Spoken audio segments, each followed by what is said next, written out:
4 സോണുകളിലായി 20 check പോയിന്റുകളാണ് പ്രവർത്തിക്കുന്നത്. കേന്ദ്ര നിർദ്ദേശത്തെ തുടർന്ന് അതിർത്തി ചെക്ക് പോസ്റ്റുകൾ നിർത്തലാക്കി പകരം ചെക്ക് പോയിന്റുകളാക്കുകയായിരുന്നു. രാവിലെ 9 മണി മുതൽ വൈകുന്നേരം 5 വരെയാണ് പ്രവർത്തനം. ഒരു ഉദ്യോഗസ്ഥനാണ് ചെക്ക് പോയിന്റിൽ ഉണ്ടാവുക. AMVIമാരെയാണ് ഇവിടെ ഡ്യൂട്ടിക്കിടുന്നത്.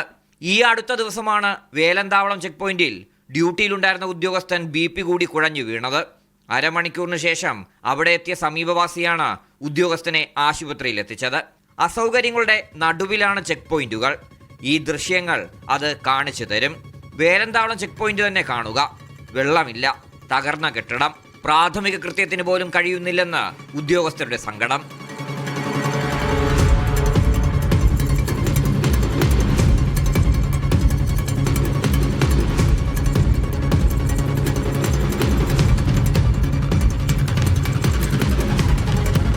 മീനാക്ഷിപുരം ചെക്ക് പോയിന്റിലെ കെട്ടിടം ഏത് നിമിഷവും നിലംപൊത്തുമെന്ന നിലയിലാണ്.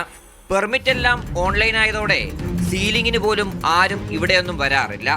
ഒന്നുകിൽ ചെക്ക് പോയിന്റുകൾ അടച്ചുപൂട്ടുക, ഇല്ലെങ്കിൽ മതിയായ സൗകര്യം ഒരുക്കണമെന്നാണ് ഉദ്യോഗസ്ഥരുടെ ആവശ്യം. RB Sanu, media 1, Thiruvananthapuram.